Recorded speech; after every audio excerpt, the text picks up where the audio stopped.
পরক্ষণেই চিন্তা করলাম, আল্লাহ বিজ্ঞান তো বলে দিল মেঘমালার ওজন আছে, কিন্তু বিজ্ঞান পেল কোথায়? তোমার কালামে তুমি বলেছো নাকি? চিন্তা করে করে বের হয়ে গেল, হুয়াল্লাযী ইউরীকুমুল বারকা খাওফান ওয়া তামআন ওয়া ইউনশিস সাহাবাস সিকাল। জোরে বলুন আল্লাহু আকবার। সূরাতুর রা'দ আয়াত নাম্বার 12। আল্লাহ রাব্বুল আলামিন তিনি বলছেন, তিনি সেই মহান সত্তা যিনি মহাশূন্যে আল্লাহ তাআলা উত্থিত করেছেন ঘন ভারী মেঘমালা, মানে ঘন করেছেন, ভারীও করেছেন, যার ওজন আছে। বিজ্ঞান আজকে প্রমাণ করলো না কোরআন থেকে ধার নিল? বলেন, কোরআন থেকে ধার নিল। সূরা ইয়াসিনের দাম এত কেন? সূরা ইয়াসিন এত মর্যাদা সম্পন্ন সূরা কেন? এর মূল কারণ হলো আল্লাহ তাআলা এই সূরাটার মধ্যে সায়েন্স দিয়ে ভরায় দিয়েছেন, বিজ্ঞান দিয়ে ভরিয়ে দিয়েছেন। সূর্য নিয়ে কথা আছে, চন্দ্র নিয়ে কথা আছে, অথচ আমার নবীজি কখনো মেডিকেল সায়েন্সের ছাত্র ছিলেন না, ভূগোল জানতেন না, নবমণ্ডলের কোনো জ্ঞান তার জানা ছিল না। কিন্তু বোকার স্বর্গে বসবাস করা কিছু উল্লুক ভাল্লুক, এরা বলে মুহাম্মদ রচিত কোরআন। জোরে কোন নাউজুবিল্লাহ, জোরে বলুন নাউজুবিল্লাহ। নবীজি কি সমুদ্র জগতের মানুষ, সমুদ্র অঞ্চলের মানুষ, না রাসূল মরু অঞ্চলের মানুষ? বলেন বলেন বলেন, আপনারা কোন অঞ্চলের মানুষ? নদী। আপনারা কি কি অঞ্চল? নদী। তো নদীর কিছু জ্ঞান, নৌকা চালানোর দক্ষতা কিছু আপনাদের থাকতেই পারে। আমার নবীজি মরু অঞ্চলের মানুষ, কিন্তু নবীজি সমুদ্র নিয়ে কেমনে কথা বলবেন, আকাশ নিয়ে কেমনে কথা বলবেন? আল্লাহ রাব্বুল আলামিন সমুদ্রের পানি নিয়ে বলছেন, মারাজাল বাহরাইনি ইয়ালতাকিয়ান বাইনাহুমা বারযাখুন লা ইয়াবগিয়ান ফাবিআইয়ি আলা'i রাব্বিকুমা তুকাযযিবান। জোরে বলুন আল্লাহু আকবার। দুই দরিয়া দিয়েছেন, সমুদ্রের পানিকে দুই ভাগে ভাগ করেছেন। হাদা আযবুন ফুরাত, কিছু আছে মিঠা পানি, কিছু আছে লবণাক্ত পানি। লবণাক্ত পানি কেন করেছেন? সমুদ্রের পানি লবণাক্ত কেন? আর এই নদীর পানি মিঠা কেন? এই মিঠাতে সমস্ত ময়লাগুলো জমা হয়ে নদী থেকে সমুদ্রের দিকে চলে যায়। সেই সমুদ্রের সমস্ত পচা আবর্জনাগুলো গিয়ে যখন জমা হয়, সেই পচা আবর্জনা যদি লবণ না থাকতো যদি, তাহলে বিশাল দুর্গন্ধ হতো, মানুষ দুর্গন্ধে মরে যেত, আবহাওয়া দূষিত হয়ে যেত। সমস্ত পচা দুর্গন্ধগুলো গিয়ে যখন সমুদ্রে জমা হয়, সঙ্গে সঙ্গেই লবণ তা হজম করে খেয়ে শেষ করে ফেলে দেয়। যেরকম সুবহানাল্লাহ, আরো যেরকম সুবহানাল্লাহ। আবার সেই সমুদ্রের পানি থেকে ফিল্টারিং করে লবণকে সমুদ্রে রেখে দিয়া ফিল্টারিং করে মিঠা পানি কে তোলেন বলেন? আসতে বলবেন না, কে তোলেন বলেন? আল্লাহ রাব্বুল আলামিন বলেন, আনতুম তাজরাউনাহু আম নাহনুস সারিউন। বান্দা তুমি তো চাষী নও, উত্তম চাষী হলাম আমি আল্লাহ রাব্বুল আলামিন। আমি চাষ করি। যদি আমি এমনটা করতাম, সমুদ্রের পানি ফিল্টারিং না করে যদি লবণ করে তুলতাম, তোমার ধুলাই মলিন জমিন ধুলাই থেকে যেত, সবুজ সবুজ জায়গাগুলো সব লবণ পানি পরে সব পড়ে যেত, শেষ হয়ে যেত। সবগুলোকে আমি সাজিয়ে গুছিয়ে আমি তোমার মাথার উপরে ঝর্ণার মতো করে আকাশ থেকে বাড়ি বর্ষণ করি। জোরে কান সুবহানাল্লাহ। আমাকে লালন করেন কে? আমাকে পালন করেন কে? সে আল্লাহ বলছেন, সফল হতে চাও? সফল হতে চাও? আসো আমার পরামর্শ শোনো। কার কথা? সূরাটার নাম কি বলেন তো? বলেন। আ'লা বলেন, আবার আ'লা, আবার আ'লা। হচ্ছে না, এটা ভালো করে বলেন। আ'লা আ'লা। কোরআন সহি করে পড়া কি? আস্তে কয় সুন্নত। কোরআন সহি করে পড়া কি? নামাজ পড়া কি? নামাজ পড়তে গেলে সহি করে কোরআন পড়া কি ফরজ। দুঃখ লাগে 18 কোটি মানুষ মুসলমানের এই বাংলাদেশ, কজন মুসলমান কোরআন পড়তে পারে? অথচ শিক্ষা মন্ত্রণালয় আছে, কিন্তু 53 বছর ধরে দেশ স্বাধীনের পর শিক্ষা মন্ত্রণালয় আছে, যুব মন্ত্রণালয় আছে।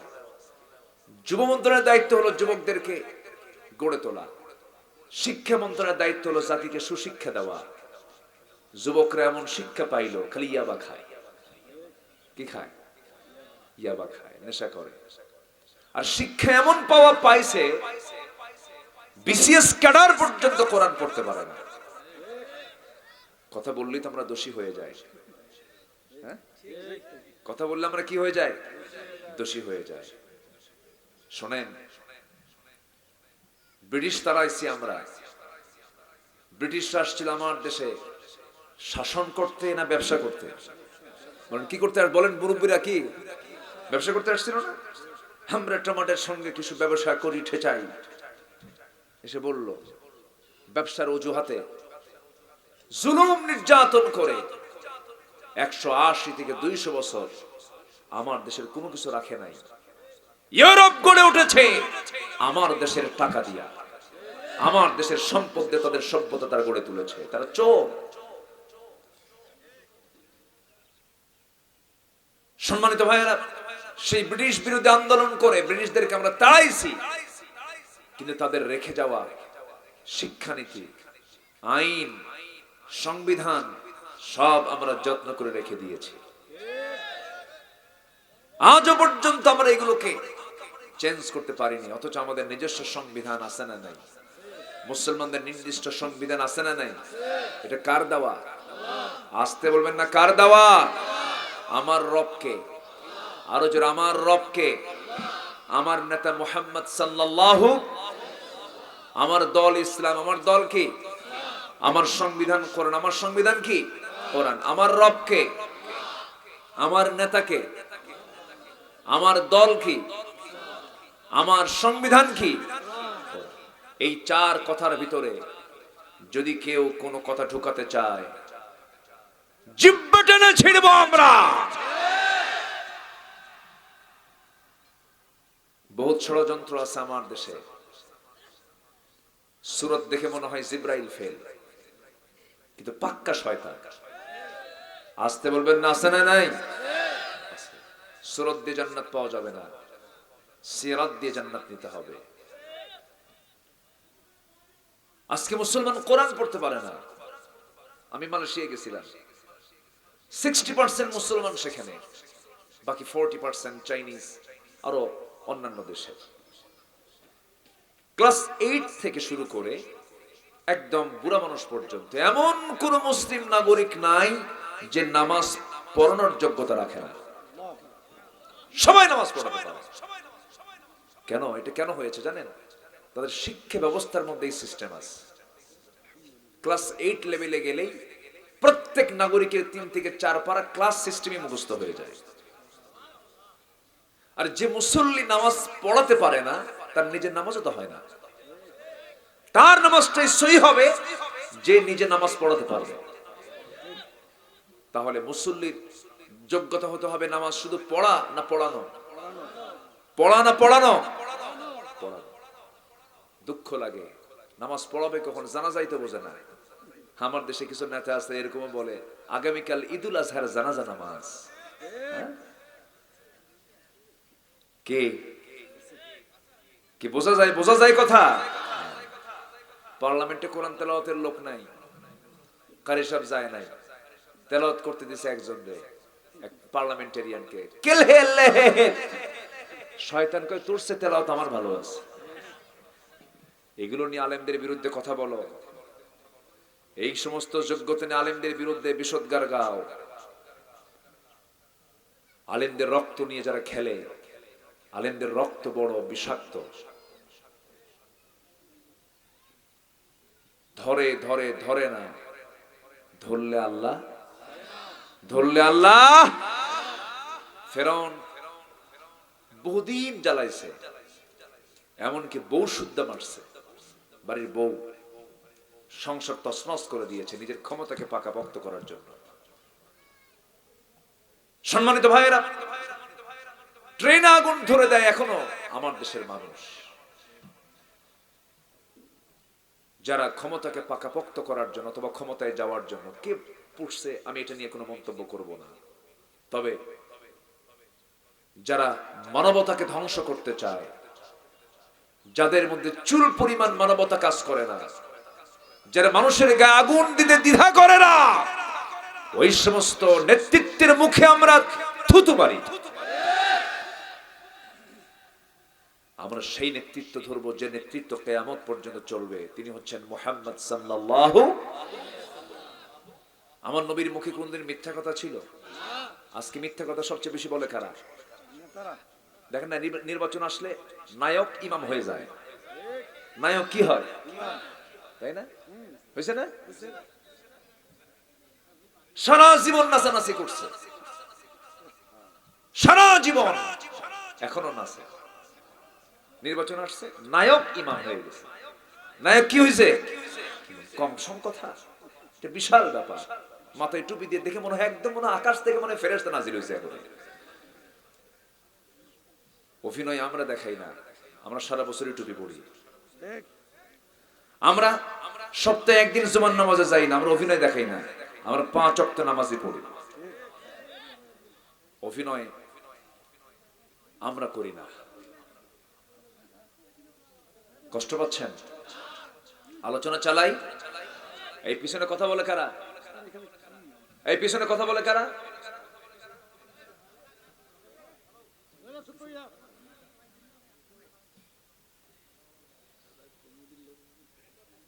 তাহলে নেতৃত্ব দিলেন আমার রাসূল, একটা মিথ্যা কথা বলা লাগলো না। আর আজকের নেতৃত্ব মানে হলো মিথ্যা, ঠকানো, ঠকানো, প্রতারণা করা। আচ্ছা, খেলতে গেলে ধরেন ফুটবল খেলা, রেফারিও নাই, গোলকিপারও নাই, কন্ত খেলবেন কি আপনি বলেন? খেলা হয়? খেলা হয়? আসলে লজ্জা শরম না থাকলে কি করবেন বলেন তো? কিছু বলার নাই তো। আস্তে কোন কেন, জোরে কোন, ঠিক কিনা? সম্মানিত ভাইয়েরা, একটু আমার দিকে তাকান। আমি দরদ নিয়ে কথা বলছি। আমি কিন্তু কোন দলের পক্ষ নিয়ে এসে আসি নাই। আমি আমার কোরআনকে সামনে রেখে আমি কথা বলতে চাচ্ছি। এ জাতি এরকমও দেখছে মরা দাদি ভোট দিয়ে গেছে, বিশাল ব্যাপার। এরা মরা মানুষকে তাজা করে আনছে, এতে কম যোগ্যতা না, এটা বিশাল ব্যাপার। আমার দিকে তাকান। এগুলোকে সফলতা বলেন। আল্লাহ বলছেন সফল কারা? দুটো কাজ, তিনটা কাজ আমরা শিখবো আজকে। জোরে বলি ইনশাআল্লাহ। তিনটা কাজ করলে আমরা সফল। আমরা কি, এটা কি মোল্লার কথা না আল্লাহর কথা? আল্লাহর কথা। আল্লাহ রাব্বুল আলামিন বলেন, قد أفلح من تزكى وذكر اسم ربه فصلى بل تؤثرون الحياة الدنيا والآخرة خير وأبقى إن هذا لفي الصحف الأولى صحف إبراهيم وموسى। ওই সমস্ত বান্দার জন্য সফলতা, জীব নফসের শুদ্ধতা আনতে পেরেছে, নফসকে যে পরিশুদ্ধ করতে পেরেছে, নফসের মধ্যে যার গলত নাই, নফসের মধ্যে যার কোনো গলতি নাই, নফসকে যে পিউরিফাই করতে পেরেছে, নফসকে যে তাকওয়ার পানি দিয়ে যে ধুয়ে ফেলতে পেরেছে, নফসটাকে যে তাকওয়া দিয়ে ভরায় ফেলতে পেরেছে, সে হলো মহাসফল।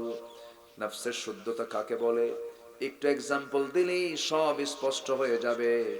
আমার বন্ধুগণ, আমাদের জন্য আমার নবীর পরে যারা মডেল তারা হচ্ছেন সাহাবায়ে কেরাম। তারা কি বলেন? সাহাবায়ে কেরাম। সাহাবীর মধ্যে 1 নম্বর সাহাবী তিনি কে বলেন? বলেন কে? মা তালাআতিশ শামসু লা গরাবাত, কোন সূর্যোদয় হয় নাই, অস্ত যায় নাই, তার মাথার উপর দিয়ে যে আবু বকরের চাইতে শ্রেষ্ঠ হতে পারে। সাইয়েদনা আবু বকরের কি তাকওয়া ছিল, কি তার মধ্যে পরহেজগারিতা ছিল। তিনি একজন ব্যবসায়ী ছিলেন। যেদিন খেলাফতের দায়িত্ব নিয়েছেন তার পরের দিন তিনি দোকানে চলে গেছেন, দোকানদারি করতেছেন।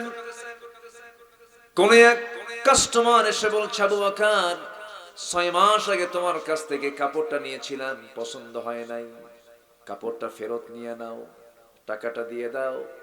কাপড়টা ফেরত নিলেন, টাকাটা দিয়েই তিনি হাওমাও করে কাঁদেন। সবাই বলছে, আবু বকর সামান্য কাপড়ের জন্য তুমি কাঁদো কেন, কি হয়েছে? কেন আমি কাপড়ের জন্য কান্দি না, কিসের জন্য কান্দো তুমি? সঙ্গে সঙ্গে তিনি বলছেন, এই বেচারি কাপড় পছন্দ হয় নাই, 6 মাস পর আমার কাছে কাপড়টা ফেরত দিয়ে চলে গেল, টাকাটা নিয়ে গেল, সে বুঝে নিল সবকিছু, কোনো সমস্যা নাই। কিন্তু আমি অধম আবু বকর দুনিয়া থেকে যখন বিদায় নেব, আল্লাহর সামনে যখন হাজির হব, আল্লাহ যখন বলবেন, আবু বকর এই যে তোর নামাজ, এই যে তোর রোজা, এই যে তোর দান, এই যে তোর জিহাদ, সবকিছু আমি দেখে পরখ করে দেখেছি, একটাও পছন্দ হয় নাই, আবু বকরের সমস্ত আমল তুই ফেরত নিয়ে নে। আমি তখন কি করব? আমি তখন কি করব? এই চিন্তায় পড়ে আমি কাঁদতেছি। কি ফিকির তাদের মধ্যে ছিল, কি চিন্তা তাদের মধ্যে ছিল। সর্বক্ষণ তারা খুঁজেছেন কাকে? আসতে বলবেন না, খুঁজে বের করেছেন কাকে? বলেন আল্লাহকে। যার দিল সর্বক্ষণ আল্লাহকে খোঁজার জন্য ব্যস্ত হয়ে পড়ে, সেই হলো মুজাক্কি, সেই হলো পরহেজগার, সেই হলো নফসের শুদ্ধতা অর্জনকারী। আমার বন্ধুগণ, এইরকম তীব্র শীতের ভিতরে গোটা রাত তীব্র শীত, সাইয়েদনা আলী 4 নম্বর খলিফা, রাষ্ট্রের কম্বল পাশে তিনি খালি গায়ে আছেন, কোনো কাপড় চোপড় তার গায়ে নাই। বলা হলো, আলী কম্বল পাশে তুমি খালি গায়ে থরথর করে কাঁপো কেন, একটা কম্বল গায়ে দাও। তিনি বলছেন, তোমরা জামাকে একটা কম্বল গায়ে দিতে বলছো, আমি একটা অংশ, একটা কম্বল আমার অংশে ভাগ পাবো, ঠিক আছে, কিন্তু কম্বলটা তো বিতরণ হয় নাই। আমি যে কম্বলটা এখন গায়ে দেব, সেই কম্বলটাই যে আমি ভাগে পাবো তার গ্যারান্টি কি? এই জন্য আমি কম্বল এখন নিতে পারবো না। সুবহানাল্লাহ বলবেন না? জোরে বলে সুবহানাল্লাহ। আমার বন্ধুগণ, আলীর কথা বললাম, আবু বকরের কথা বললাম, ওমরের একটা কথা বলি। সাইয়েদনা ওমর ফারুক রাদিয়াল্লাহু তাআলা আনহু এক বোতল মধু তিনি রাষ্ট্র থেকে পেয়েছেন, তিনি নিবেন সেই মধু, আর তার প্রতিবেশীরা এটা ভাগ করে নিবেন। 5 থেকে 6 জনের মধু বাড়িতে এনে বউকে সামনে লক্ষ্য করে বলছেন, বউ আমার মধুটা ভাগ করো, প্রতিবেশীর কাছে সবার কাছে সমান সমান করে দিয়ে দিবা, আমাদের একটা অংশ রাখবা, কম বেশি যেন না হয়। বউটাকে বললেন, কিছুক্ষণ পরে বলছেন, স্ত্রী আমার মন খারাপ করো না, আমি তোমাকে মধুভাগের দায়িত্ব দেব না। বোতলটা নিয়ে বউয়ের কাছ থেকে বোতলটা নিয়ে তিনি অন্যের কাছে দিয়ে বললেন, প্রতিবেশীকে দিয়ে বললেন, শোনো, মধু সমান ভাগে ভাগ করে আমাদের অংশের মধুটা আমার হাতে দিয়ে যাবে।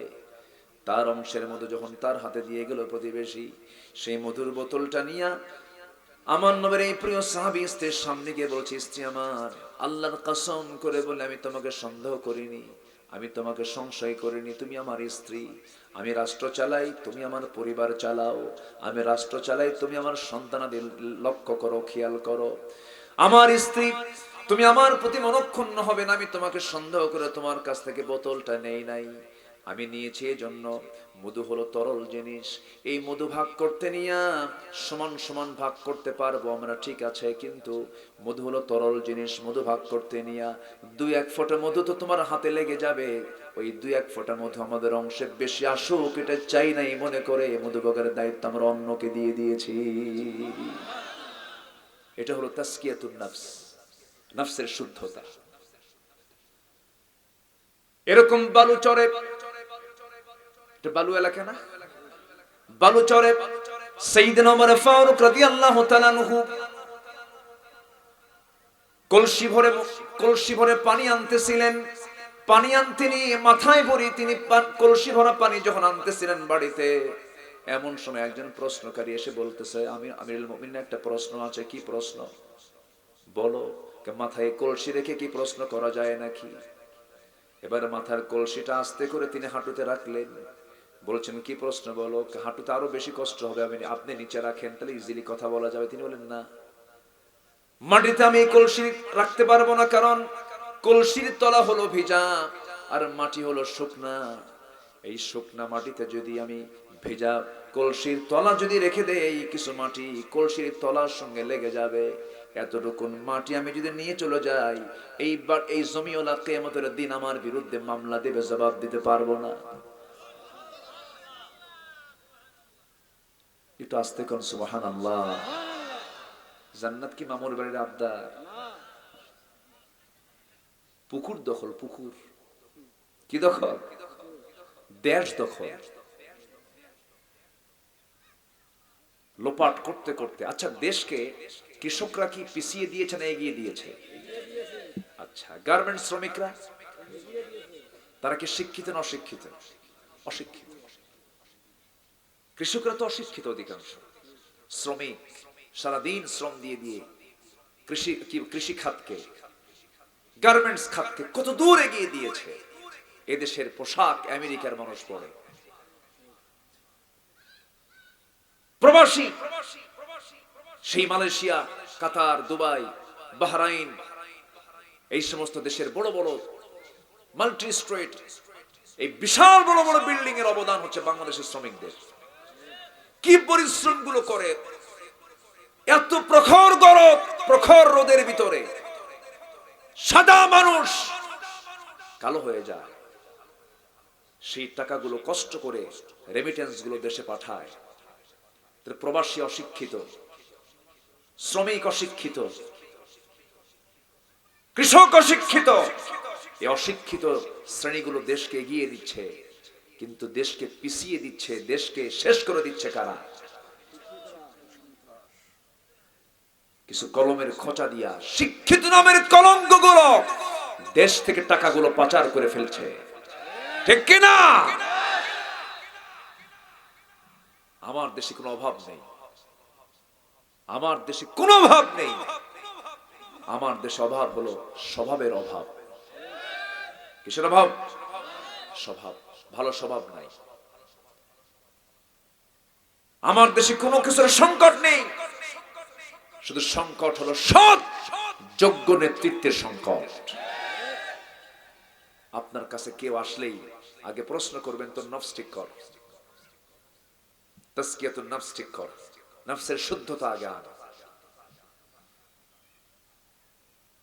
হাজী সাহেবকে হাজী সাহেব না বললে মন খারাপ করে, আছে না?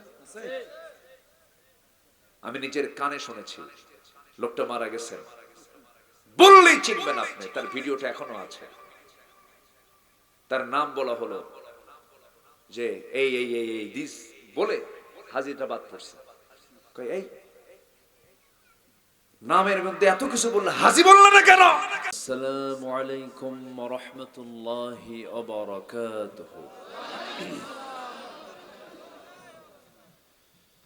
إن الحمد لله الأكرم الذي خلق الإنسان وكرم وعلمه من البيان ما لم يعلم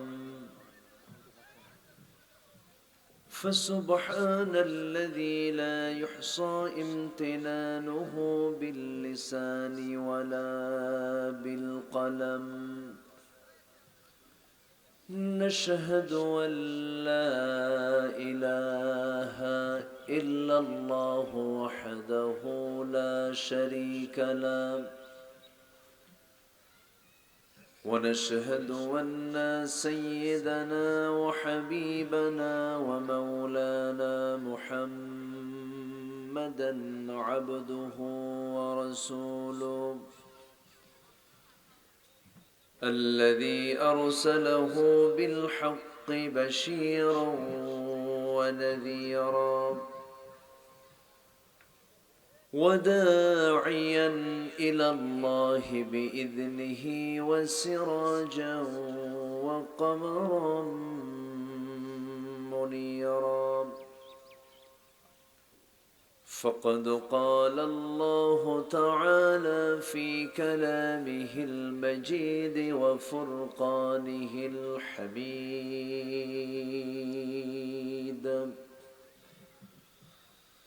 أعوذ بالله من الشيطان الرجيم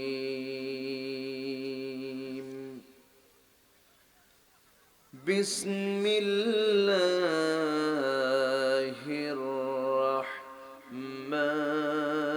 الرحمن الرحيم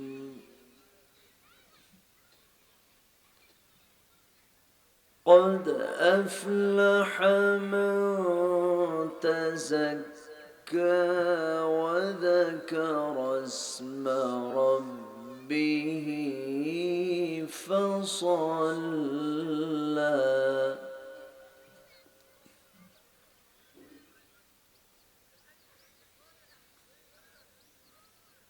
قد أفلح من تزكى وذكر اسم ربه فصلى بل تؤثرون الحياة الدنيا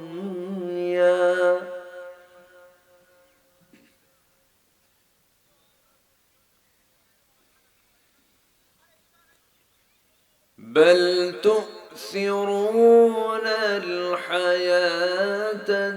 الدنيا والآخرة خير وأبقى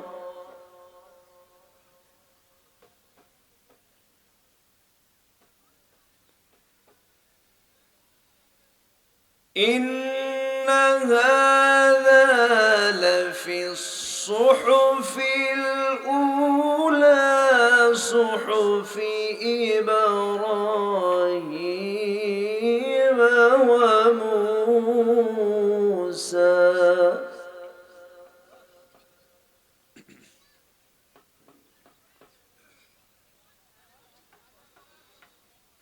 الله أكبر بسم الله الرحمن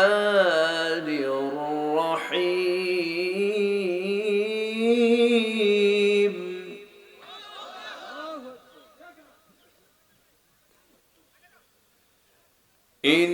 إن الله وملائكته يصلون على النبي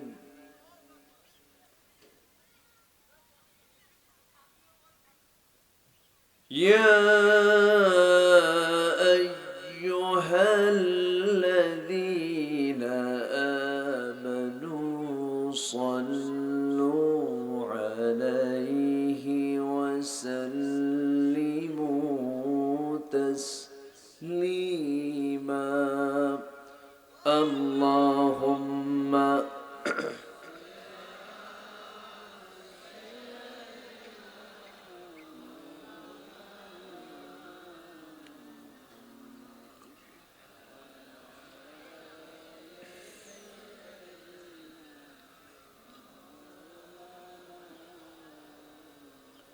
একটু মহব্বত দিয়ে নবীর প্রেমে মাতোয়ারা হয়ে জবান খুলে জোরালো কণ্ঠে দিলটা উজাড় করে সবাই বলুন আল্লাহুম্মা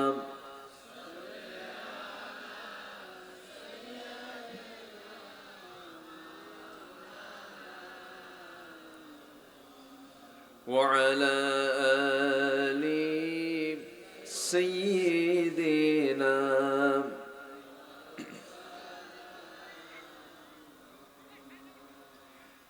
সবাই বলুন বালাগাল উলা বিকামালিহি কাশাফাত তুজা বিজামালিহি حسنت جميع خصاله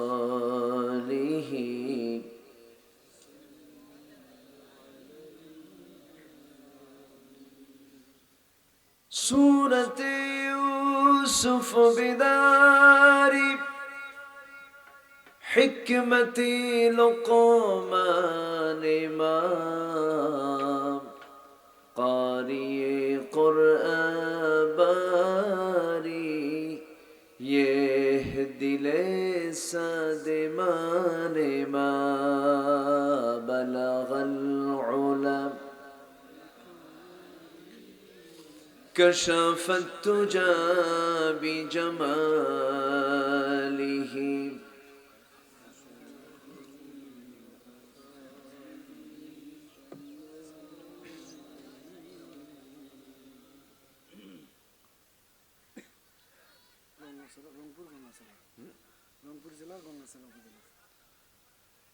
দেশের উত্তরাঞ্চল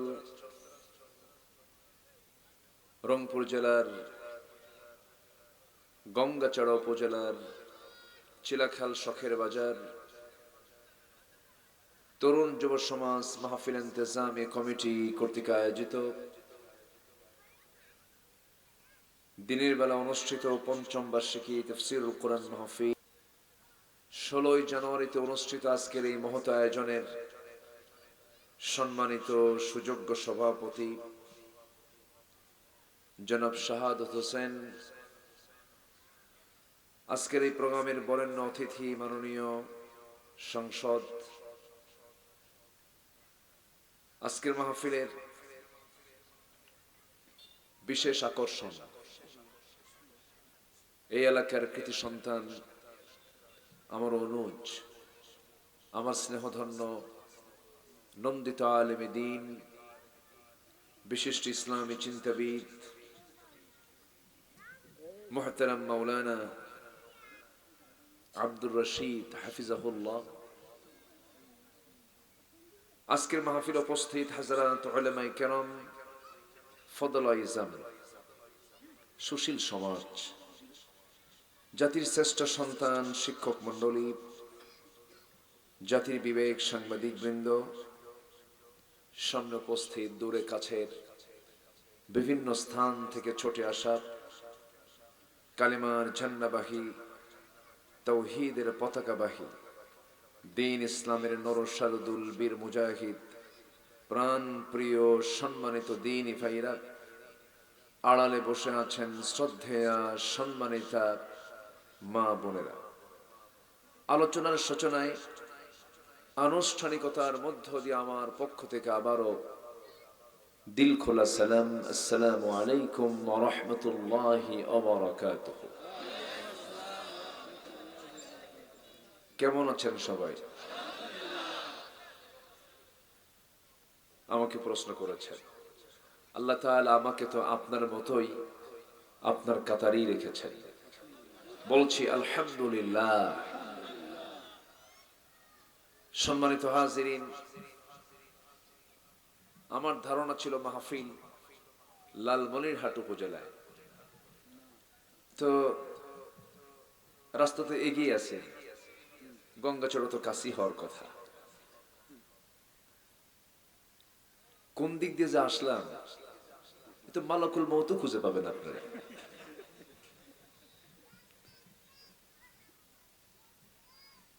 এখনো এই দুর্গম গিরি কান্তার মরু দুস্তর পারাবার, এখন এই সমস্ত দুর্গম পথগুলো এখনো আছে। কত কাজ পড়ে আছে আমার দেশে। আমরা স্মার্ট হতে চাচ্ছি, ডিজিটাল হতে চাচ্ছি। স্মার্ট সেই হতে পারে যে আল্লাহওয়ালা হতে পারে।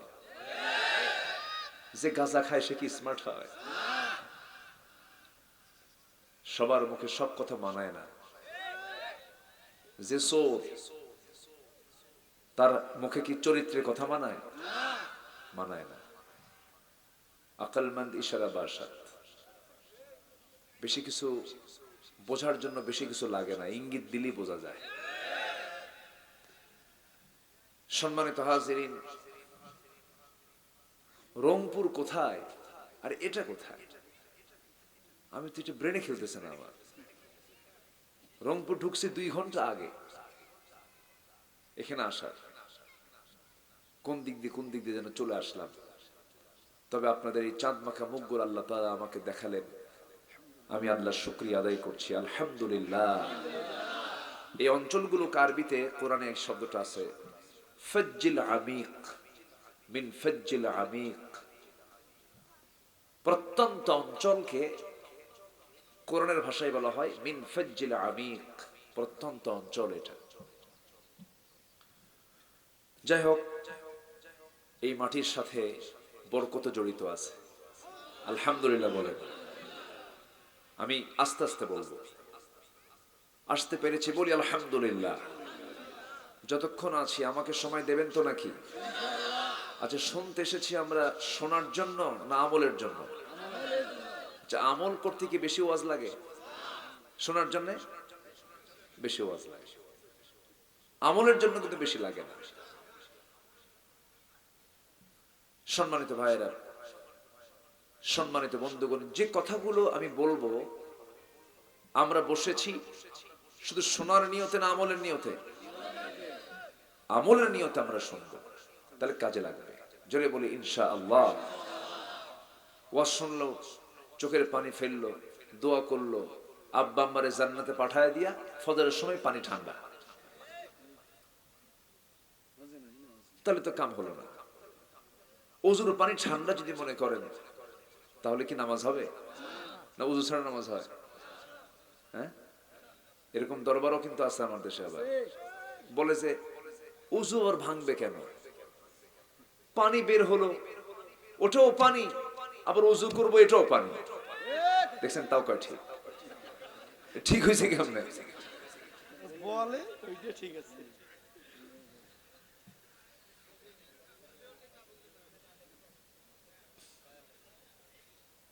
আমাকে চেনেন আপনারা? চিনেন? এর আগে দেখছেন আমাকে? ও, হয়তো দেখেছেন আপনারা প্রযুক্তির কল্যাণে। ও, আশেপাশে মাহফিলও আসছি। ও, তাহলে এদিকেও আসছি, তাহলে আসা শেষ। আচ্ছা, সম্মানিত ভাইয়েরা, আমি সূরাতুল আলা থেকে এই 4-5টা আয়াত আমি তেলাওয়াত করেছি। এই 4-5টা আয়াতের যদি কেউ আমল করে, সোজা জান্নাত পেয়ে যাবে। জোরে বলে সুবহানাল্লাহ। এর মানে গোটা কোরআন দরকার নেই। আসতে কয় আছে না নাই বলেন? এক বেচারি বিয়ে করতে গেছে, তো বিয়ের সময় কি খালি হাতে জানা ব্যাগ ভরে কিছু নিয়ে যায়? মেয়ের জন্য কি নেয়? এলাকায় কি নেয়? কসমেটিক্স, অর্নামেন্টস, কাপড় চোপড়, শাড়ি, ব্লাউজ নেয় না? এগুলো নেয় না? তো সাথে একটা গলার চেন নিয়ে গেছে। তো গলার চেন দেখে মেয়ে পক্ষ এত খুশি, কনে পক্ষ খুশির ঠেলায় বলতেছে, ব্যাগ ভর্তি করে এত কিছু নিয়ে আসার কি দরকার ছিল? এই চেনই তো আমরা খুশি হয়ে গেছি। এর মানে কি কাপড় চোপড় পরার দরকার নাই? আমি জাস্ট এটার গুরুত্ব বোঝাতে গিয়ে বলছি, যদি এই কয়েকটা আয়াত যদি কোনো বান্দা ফলো করে, সে সাকসেস, সে সফল। এবং সে যে সাকসেস, এই সফলতার কথা কে ঘোষণা করেছেন? আল্লাহ। আমরা যাও সে আয়াতের দিকে আস্তে আস্তে চলে যাচ্ছি। তার আগ দিয়ে এই তরুণ যুবকরা এই মাহফিলটার আয়োজন করছে আজকে 5 বছর। আলহামদুলিল্লাহ বলবেন না? এই 5 বছর হলে তারা যে আয়োজন করছে, এই আয়োজন আপনারা বেজার না খুশি? খুশি তো? আচ্ছা। ও, লোকজন ফাঁকা ফাঁকা বসে আছে না, এটাও একটা বিষয়। আচ্ছা, দেখি আমি আস্তে আস্তে এটা আমি সাইজ করতেছি। আমাদের ভিতরেও শীতের মধ্যে যদি আপনারা ফাঁকা ফাঁকা বসেন, তাহলে শীত যাবে কেমনে? আমার মনে হয় আমার এই জীবনে আমি মনে হয় শীতের দিন ঠান্ডা লাগে, কিন্তু দিনের বেলা এরকম ঠান্ডা লাগে আমার মনে পড়ে না। এত ঠান্ডা আজকে আমার কাছে অনুভূত হচ্ছে এরকম। সম্মানিত ভাইয়েরা, এই মাহফিল ডাক দিয়েছে কারা? বলুন কারা? যুবকেরা, যুব সমাজ। যুব সমাজরাই ডাক দেয়। কোথাও কি দেখছেন আপনি বিরাট বুড়া সমাজ কর্তৃক আয়োজিত? দেখছেন কোথায়? যুবকরা আয়োজন করে। তাই আয়োজনে আপনারা রাগ করছেন না খুশি হয়েছেন? যদি খুশি হন, আল্লাহকে একটু দেখান তো দেখি খুশি কারা কারা হয়েছেন, একটু হাত তুলে দেখান তো দেখি। যে মাহফিল পেয়ে খুশি হয়েছেন কারা কারা, একটু হাত তুলে দেখান না দেখি। সোজা করে হাতটা রাখেন, একটু হাতটা নাড়া দেন তো দেখি একটু। কি সুন্দর, মাশাআল্লাহ, ফুল বাগান, জান্নাতের বাগান, আলহামদুলিল্লাহ বলেন। একটু হাতটা খাড়া করে রাখেন তো দেখি, একটু সোজা করে রাখেন। হাতের আঙ্গুল কয়টা? এটা কি বিড়ি খাওয়ার জন্য? এই হাতের আঙ্গুলগুলো দিয়েছেন আল্লাহ তাআলা হারাম কোনো কাজের জন্য? কি সুন্দর করে হাতের আঙ্গুলগুলো আল্লাহ তাআলা বানিয়ে দিয়েছেন। এই হাতটা আমরা কোরআনের জন্য একটু খরচ করব আমরা আজকে। রাজি আছি না ইনশাআল্লাহ? হাতটা নামান। আমি একটু যে হাতগুলো উঠলো সে হাতের একটু খেদমত আমি চাচ্ছি। একটু ব্যাগ যাবে, ব্যাগের ভিতরে আমরা যা পারি আমরা, হাত উঠেছেন যিনি দিবেন তিনি। যদি কারো কাছে না থাকে কোনো দাবি নাই, থাকলে দিতে হবে, কম হোক আর বেশি হোক। যদি নাও থাকে, বিড়ি থাকলে বিড়িও দিবেন। কই ভলেন্টিয়াররা কই? হ্যাঁ ভলেন্টিয়ার বাবা, যুবকরা, হ্যাঁ যে যা পারি আমরা 2 থেকে 3 মিনিট সময় দিলাম। মাহফিলের সৌন্দর্য নষ্ট করা যাবে না। আমার মা বোনদের ভিতর থেকে যারা ভলেন্টিয়ার আছেন, মুরগির ডিম আর কি, এলাকায় মায়েরা কোন সম্পদের মালিক, যে যা পারি আমরা দিল থেকে দেব, নিয়ত করব, আগে কবুল করবেন কে? জিকির করি সুবহানাল্লাহ আলহামদুলিল্লাহ। দয়া করে কেউ সেনা টাকা দিবেন না, অচল টাকা দিবেন না। সেনা টাকা, অচল টাকা এবং ছোটখাটো টাকা দিবেন না, একটু মানের দিবেন। আল্লাহকে দেব না আমরা, একটু মানের। আল্লাহ যেন বুঝেন যে না বান্দা আমার একটু কষ্ট করে দিল, এটা যেন মনে হয়। জিকির করে সুবহানাল্লাহ আলহামদুলিল্লাহ।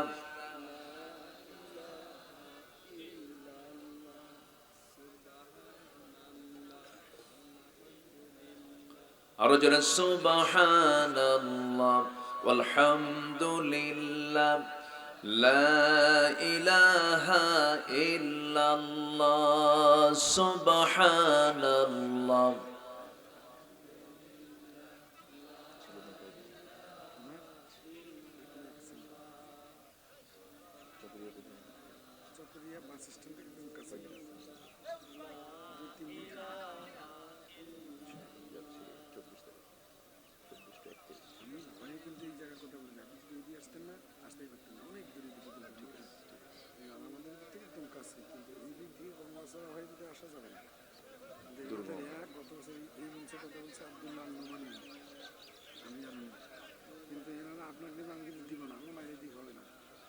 কোনোভাবেই ছাড়বে না, দেখুক নি আমরা কেমন জীবন যাপন করি।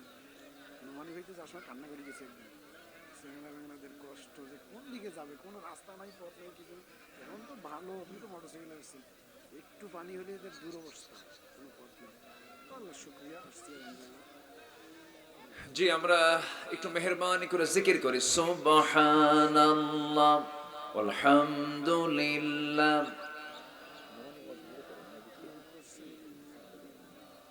দিনের বেলাতে রমজান মাসে পালন করা যাবে, চাহিদা আছে প্রচুর। হ্যাঁ শেষ গত বছর 3,700,000 বস্তি কষে রমজানে। আপনার চাহিদা প্রচুর, কিন্তু ওই যে রেট মেলে না। মিলবে ইনশাআল্লাহ। এবার রমজানে আমার এই যে উত্তরবঙ্গ শেষ হয়ে গেল, সব আমার সিলেক্ট ছিল বেশ না, কয় ডিগ্রি বুঝি তো নাকি আমরা ছোট্ট মানুষ, তাই যে অবস্থা। আর আপনার হিসেব করে লাভ আছে? এই চাদরগুলো গেল কই? আবার পেছন দিয়ে দৌড় মারলো না তো? কোথায় এখানে নেওয়ার দরকার নাই, তোমরা সব একখানে করো, একটা জায়গায় করে আপনারা নির্দিষ্ট কর্তৃপক্ষের কাছে দিয়ে দেন।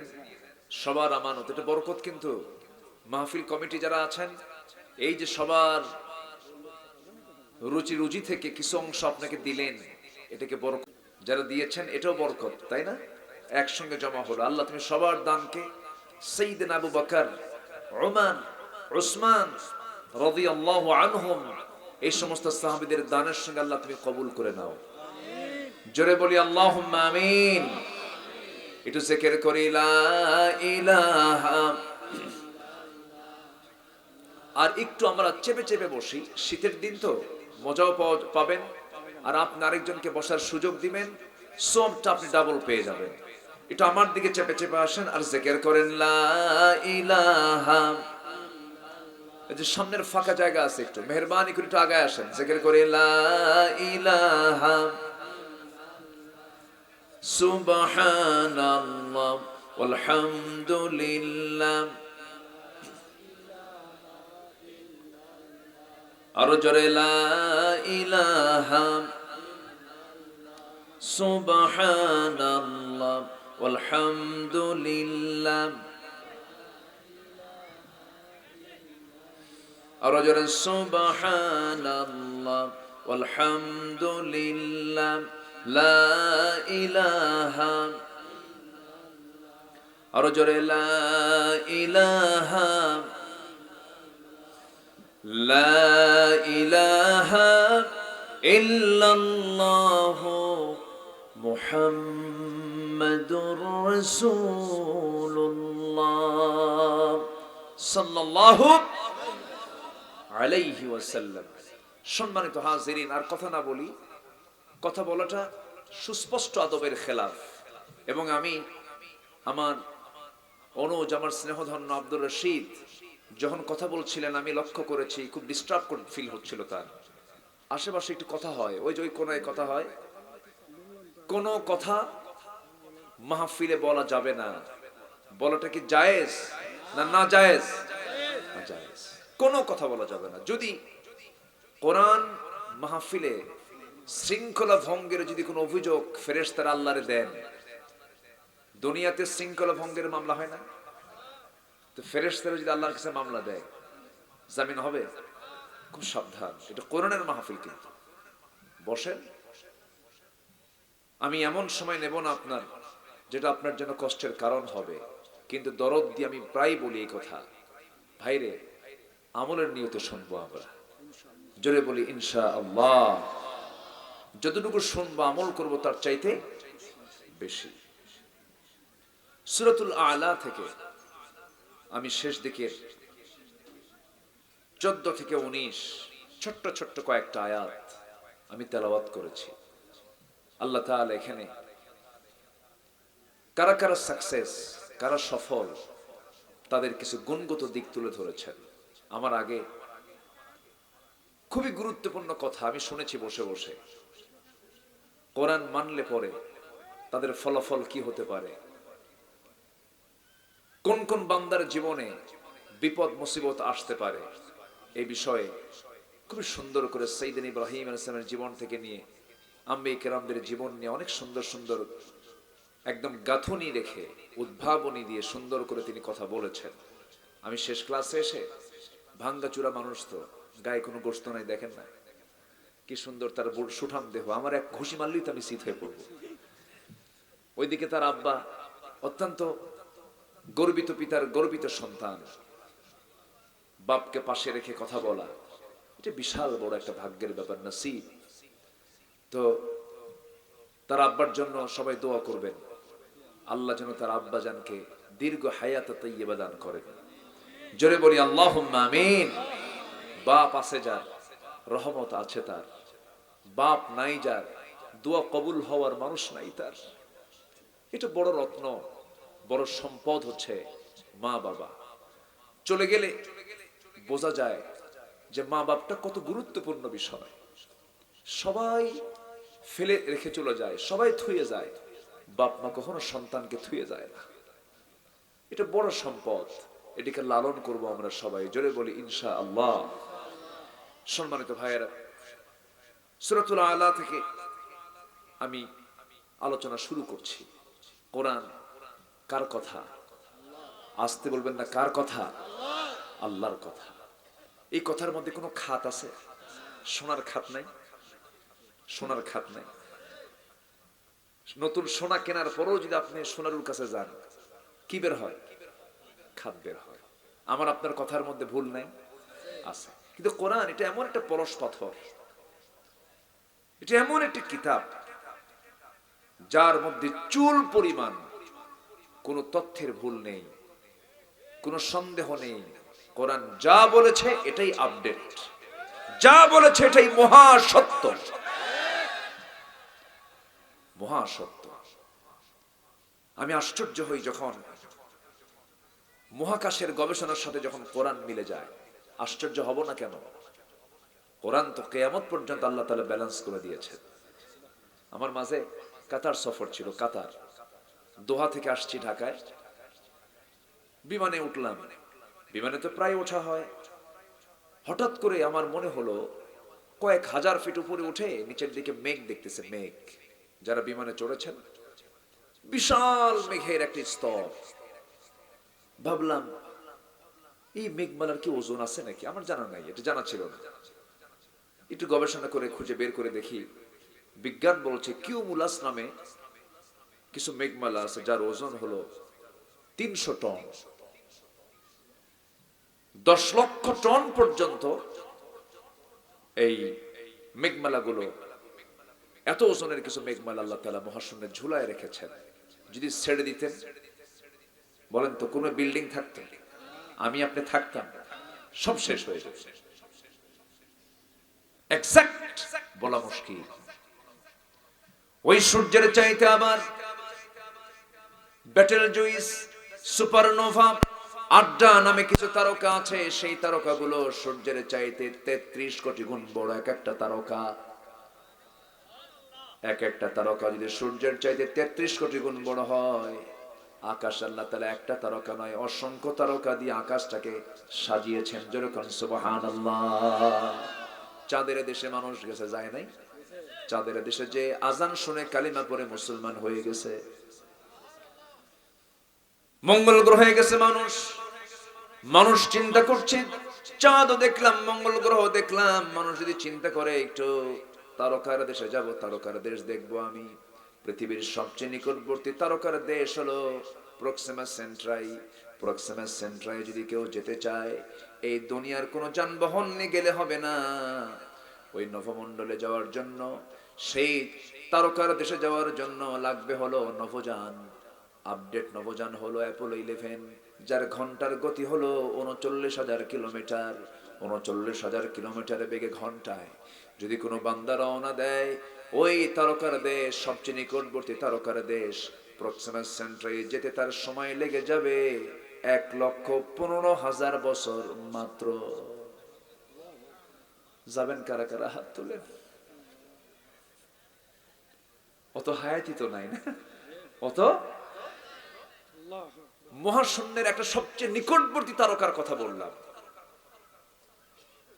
সেই মহাশূন্যের মাঝে ছোট্ট একটা পৃথিবী, ছোট্ট একটা ভূখণ্ডের, ছোট্ট একটা এরিয়ার একটু নেতা হলে, উরি বাপরে বাপ!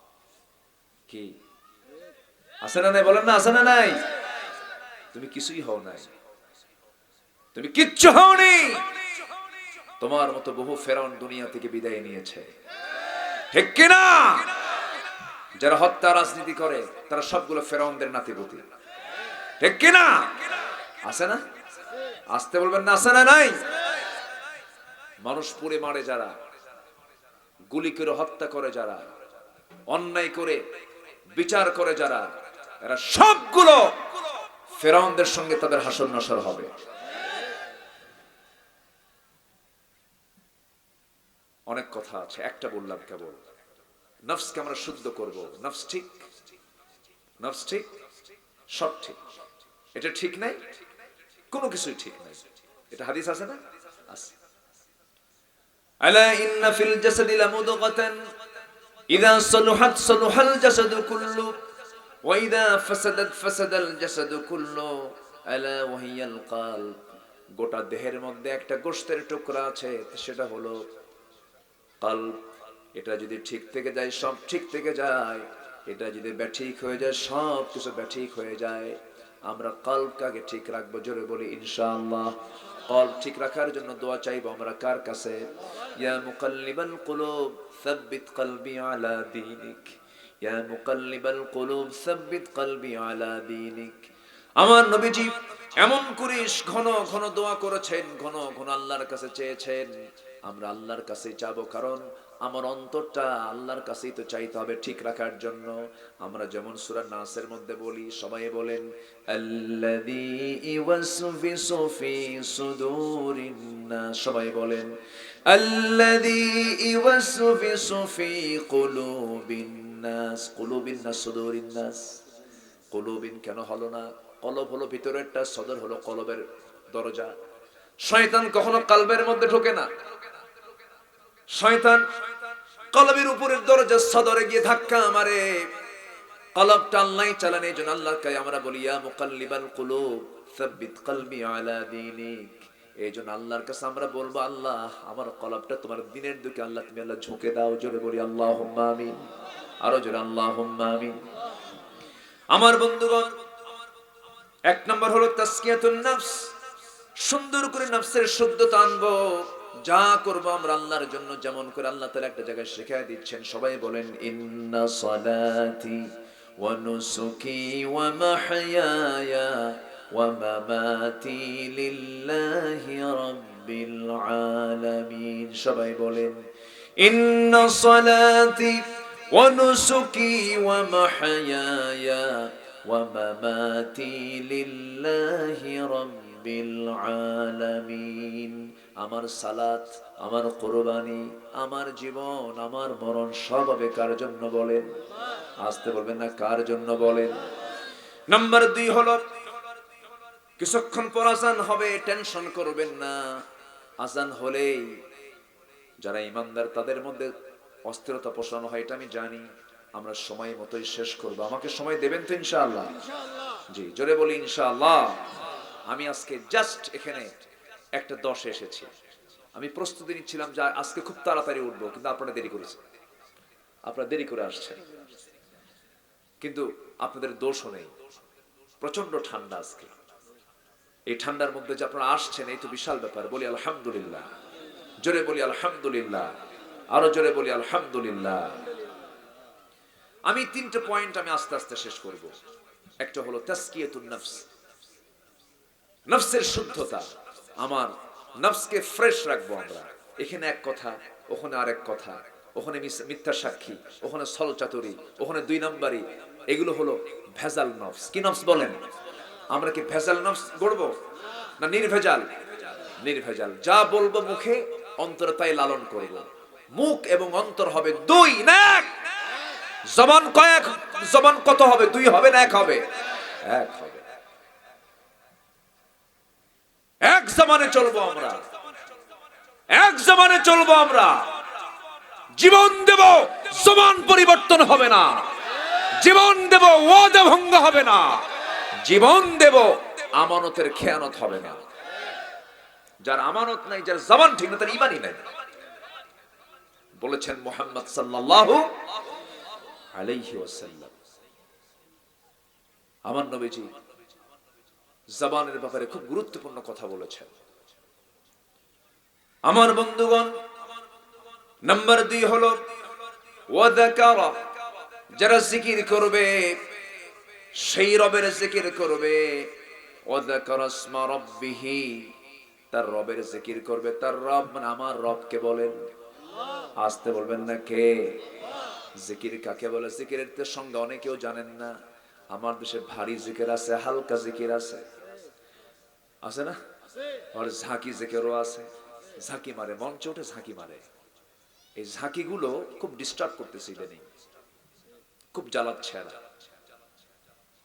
যে বলে ফেলি কথা, মিডিয়া আছে তো বলি, তো জানা দরকার, বোঝা দরকার। একটা কথা মাথায় রাখবেন, যে মুসলমান কার ওয়াজ শোনা যাবে আর কারো শোনা যাবে না এতটুকু ন্যূনতম জ্ঞান যে মুসলমানের নাই, সে মুসলমান এখন ভালো মুসলমান হতে পারে না। এতটুকু জ্ঞান তো জানা দরকার। সরাসরি মাজারে সেজদা মারে, আছে না? আছে না? মাজারে কি মারে? সেজদা মারে। স্পষ্ট শিরকের কাজে যারা লিপ্ত, স্পষ্ট মুশরিক যারা, তারা আজকে মঞ্চে বসে কোরআনটার সামনে নিয়ে শুধু অভিনয় করে। আছে না নাই? আছে না নাই? এই ফুল বাগানকে তারা নষ্ট করার প্রয়াস, অপপ্রয়াস চালাচ্ছে। খুব সাবধান হতে হবে, সতর্ক থাকতে হবে। কোরআন এটা এমন একটি মঞ্চ, এই মঞ্চে আজে বাজে কোনো কথা বলা যাবে। আজকের অনেক ওয়াজ আছে, ওয়াজের মধ্যে কান্না নাই, হাসতে হাসতে পেটের চামড়া ব্যথা হয়ে যায়। আছে না? আছে না? আছে না নাই? আচ্ছা, এটা ওয়াজের মঞ্চের বৈশিষ্ট্য নয়। আমার নবীজির ওয়াজের বৈশিষ্ট্য হলো, রাসূল যখন কথা বলতেন, আপনি যোগ্য পিতা, আল্লাহ তুমি সব পিতার জন্য সন্তানগুলোকে চক্ষু শীতলকারী বানায় দাও, জোরে বলি আমিন। অনেক সব বাপ আমাদের কাছে এসে কান্দে, হাজার হাজার কোটি টাকার মালিক, বাড়ি গাড়ি সব আছে, এসে বলে হুজুর আমার ছেলের জন্য দোয়া চাই। কেন, কি হয়েছে? ইয়াবা খায়। কি খায়? ইয়াবা খায়, নেশা করে, ধ্বংস শেষ। সুখ শান্তি দেওয়ার মালিককে বলেন, টাকায় কি শান্তি? আজ থেকে টাকায় কি শান্তি? আচ্ছা, শহরের লোক বেশি খায় না গ্রামের লোক বেশি খায়? শহরের লোক, শহরের লোক বেশি খায় না গ্রামের লোক বেশি খায়? গ্রামের লোকই বেশি খায়। শহরের লোক তো খায় প্লেট দিয়া, সেই প্লেট হচ্ছে ফ্ল্যাট প্লেট, গর্ত নাই, ফাঁকিবাজি প্লেট, কিছুই থাকে না ওর মধ্যে, যা পড়ে যায়। ডাল খাবেন, ঝোল খাবেন, উপায় নাই, বন্যা হয়ে যাবে। শহরের লোকগুলো খেতে গেলেই আগে চার্ট বের করে, ডাক্তার বলে দিছে চাউল 200 টাকা, আটা 150 টাকা, সুগার সর্বোচ্চ 25 গ্রাম। সব গ্রামের মধ্যে আছে আর 100 টাকার মধ্যে আছে। আর গ্রামের মানুষের 100 টাকার ওই গ্রাম গ্রুম দেওয়া হবে না, বসে হলো ডিশ নিয়া, ডিশ না কয়, কি কয় এলাকা, গামলা, গামলা নিয়ে বসে বসে কেজি খানেক ভাত খাওয়া হয়ে যায়, কেজি খানেক চাল খায়া কয় এই তো পেটের এক কোনায় গেল, আরো কিছু আছে নাকি দাও। মানে 4 আঙ্গুল কপাল বাদ দিয়ে সব পেট। এরপর ঘুমের সময় এত ঘুম, কোন ঘুমের ওষুধ লাগে না, কোনো টেনশন নাই, ইট বালিশ, কি বালিশ, ইটটা বালিশ, তোষকও নাই, কিচ্ছু নাই, এমন ঘুম মারে, নাকের এমন ডাক, আশপাশে বুঝে এই জন্য ধান ভাঙ্গার মেশিন চালু হয়েছে, ঠিক কিনা কোন, ট্রাকের ইঞ্জিন ফেল, ঘুমায়। শান্তি কে দেন? আসতে বলেন, শান্তি কে দেন? নফসকে ঠিক রাখবো, আমরা শান্তি পাবো, জোরে বলি ইনশাআল্লাহ। কাউকে ঠকাবো না, কাউকে ঠকাবো না, কথায় ঠকাবো না, কাজে ঠকাবো না। ঠকাবো আমি ঠকে যাব। এটা হলো তাসকিয়াতুন নফস। জিকির মানে আমরা বুঝলাম, জিকিরের ধারণা আমরা পেলাম। জিকির মানে হলো হারামকে না বলা, হালালকে হ্যাঁ বলা, কোনো হারামের কাছে যাব না, হালাল ভিত্তিক জীবন যাপন করব। আমার বন্ধুগণ, রাসূল বলেছেন, এক সাহাবী রাসূলকে প্রশ্ন করেন, ইয়া রাসূলুল্লাহ, আমাকে অল্প কিছু আমল দেন, আমি জান্নাত পেতে চাই। আমার রাসূল তাকে হতাশ করলেন না। রাসূল বললেন, সাহাবী, জান্নাত যদি পেতে চাও তুমি কি আমল করবে বলো। হুজুর, ইদা সাল্লাইতুল মাকতুবাত, আমি যদি 5 ওয়াক্ত নামাজ পড়ি, অসন্ত রমাদান, রমজান মাসে রোজা রাখি, ওয়া হালালতুল হালাল, হালালকে হালাল জানি, হালাল জীবন গ্রহণ করি, ওয়া হারামতুল হারাম, হারামকে হারাম জেনে হারামকে বর্জন করি, আদখুলুল জান্নাতা ইয়া রাসূলুল্লাহ, আমি কি জান্নাত পাবো নাকি? রাসূল বললেন নাম নাম, তুমি অবশ্যই জান্নাত পাবে। সাহাবী আবার উত্তর দিচ্ছেন ওয়ালাম ইয়াজিদ আলা যালিকা শাইআন, হে রাসূল এই চারটা কাজের বাইরে আমি কোনো কাজ করব না। জোরে কোন সুবহানাল্লাহ। এই চার কাজের মধ্যে সব কাজ আছে না নাই? আসতে বলবেন না আছে না নাই? হালাল ধরা আর হারাম ছাড়া মানে কি সব কাজ তো চলে আসলো। আমার বন্ধুগণ, নাম্বার 3 হলো ফাসাল্লা, যারা নামাজ পড়বে। নামাজের ব্যাপারে আল্লাহ রাব্বুল আলামিন সবচেয়ে কড়া কথা বলেছেন। বান্দা জাহান্নামে যাওয়ার যতগুলো কারণ আছে এর মধ্যে 1 নাম্বার কারণ হলো নামাজটা ছেড়ে দেওয়া। আমার দেশে 18 কোটি মুসলমান, আজকে সবচেয়ে বড় অপরাধ কোনটা করে বলেন? বলেন বলেন বলেন বলেন। আমার দেশে মসজিদ বেশি না মুসল্লি বেশি? বলেন, মুসল্লি বেশি না মসজিদ বেশি? কিন্তু কি বেশি হওয়া দরকার ছিল? ফজর নামাজে মুসল্লি নাই। ফজর নামাজে দেখা যায় 3 জন মুসল্লি মোটে, ইমাম, মুয়াজ্জিন আর খাদেম। একটা আদর্শ গ্রামের বৈশিষ্ট্য কি? এই যুব সমাজরা আছে নাকি মাহফিলে? যুব সমাজ কই? যুব সমাজরা আছে? আছে তো? মাহফিল করবা, নামাজ পড়বা না, মাহফিল করার দরকার নাই। আসতে কোন কেন? যতগুলো যুবকরা আজকে মাহফিলের ডাক দিয়েছে, এই যুবকরা যদি মসজিদে যাওয়া শুরু করে, এই গ্রামে বিপ্লব ঘটে যাবে।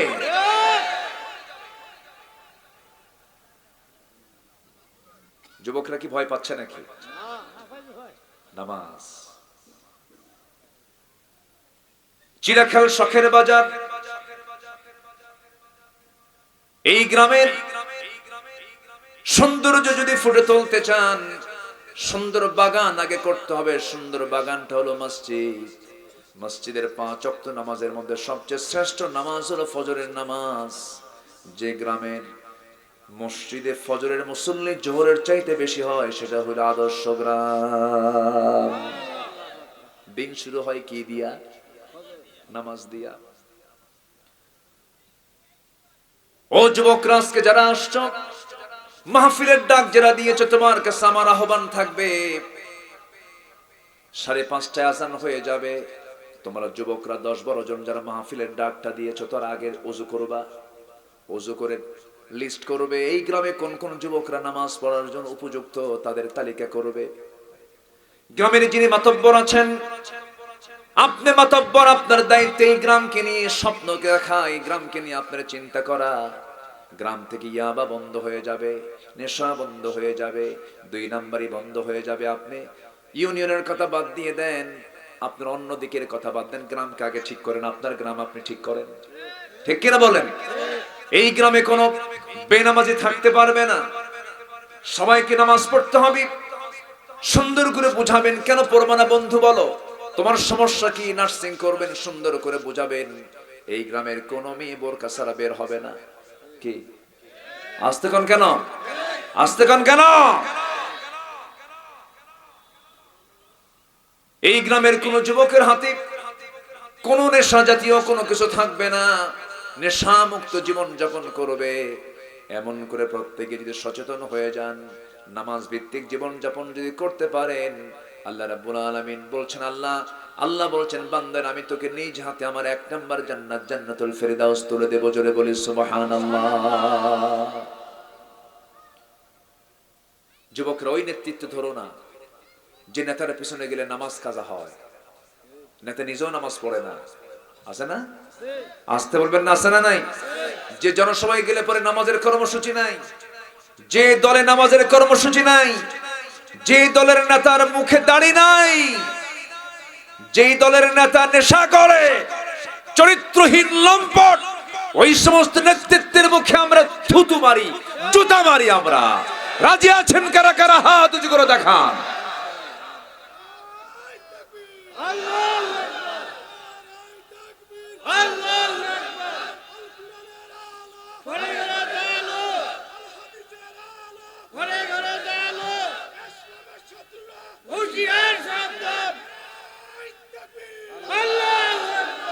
আল্লাহ কবুল করুন। জোরে বলি আমিন।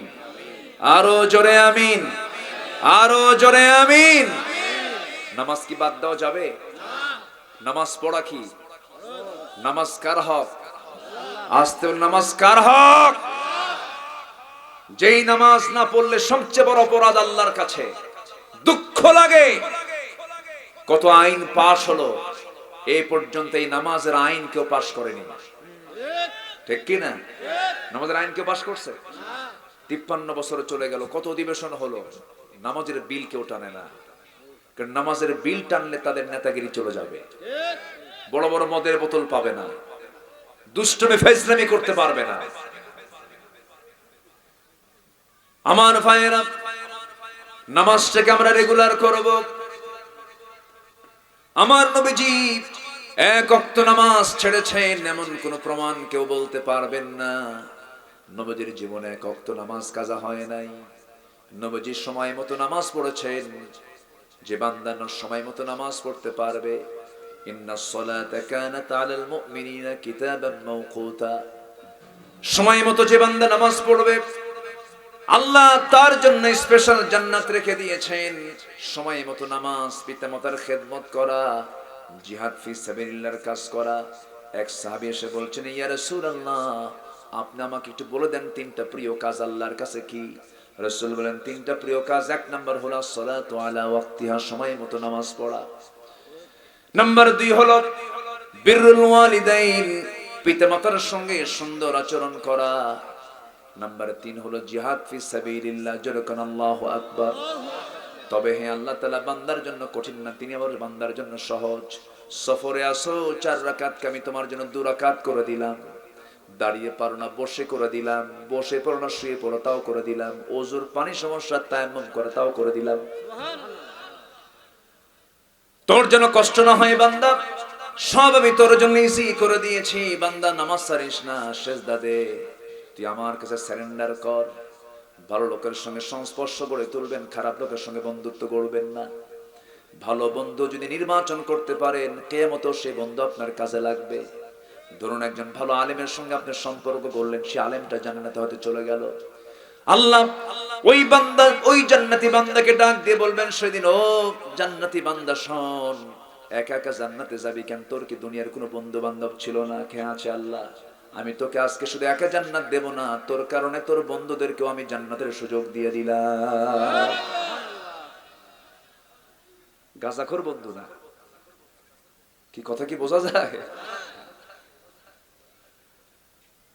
বন্ধু বানাতে হবে বন্ধুর মতো মানুষকে, আল্লাহওয়ালা মানুষকে আমরা বন্ধু বানাবো। মুসলমানদের বন্ধু হবে 3 জন। সূরা মায়েদার 55 নম্বর আয়াত সবাই শুনেন, ইন্নামা ওয়ালিয়ুকুমুল্লাহু ওয়া রাসূলুহু ওয়াল্লাযীনা আমানুল্লাযীনা ইউকিমুনাস সালাহ ওয়া ইউতুনাস যাকাতা ওয়া হুম রাকিউন। জোরে বলুন আল্লাহু আকবার। মুমিনদের বন্ধু 3 জন। 1 নাম্বার কে? জোরে বলেন, 1 নাম্বার কে? নাম্বার 2 হচ্ছেন মুহাম্মদ সাল্লাল্লাহু।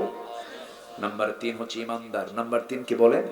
ইমানদার। তারা হবে বন্ধু, পরস্পর তারা বন্ধু হয়ে যাবে।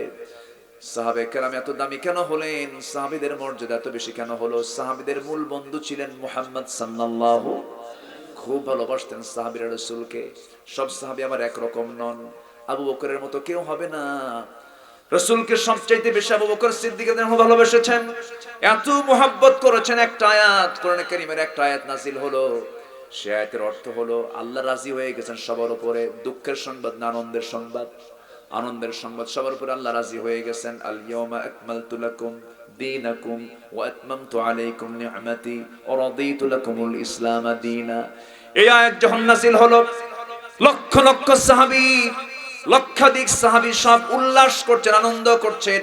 আল্লাহ আমাদের উপরে রাজি হয়ে গেছেন। কি আনন্দ তারা পাচ্ছেন! বদর পাড়ি দিয়েছেন, সব যুদ্ধ শেষ হয়েছে। কিন্তু বয়োবৃদ্ধ কেন বৃদ্ধ সাহাবী সাইয়েদনা আবু বকর সেখানে আর নাই। কোনায় গিয়ে ডুকরে ডুকরে কান্দে, বারবার কান্দে। রাসূল বলছেন, ও আমার সাহাবীরা, সবাই তো হাসতেছো, আমার আবু বকর কোথায়? দেখো তো হুজুর। আবু বকরকে দেখতে গেলাম, আবু বকর ডুকরে ডুকরে কাঁদতেছে। সবাই বলেন, আবু বকর আজকে তো কান্নার কথা নয়, তুমি কান্দো কেন? কান্নার হেতুটা কি, কারণটা কি? সাইয়েদনা আবু বকর বলছেন, তোমরা তো আনন্দ উল্লাস করছো, দিন পরিপূর্ণ হয়ে গেছে, আল্লাহ আমাদের প্রতি রাজি হয়ে গেছেন। কিন্তু তোমরা কি জানো, দিনের কাজ যেহেতু শেষ হয়েছে, রাসূল তো আর পৃথিবীতে বাঁচবেন না। রাসূল দুনিয়া থেকে বিদায় নেবেন।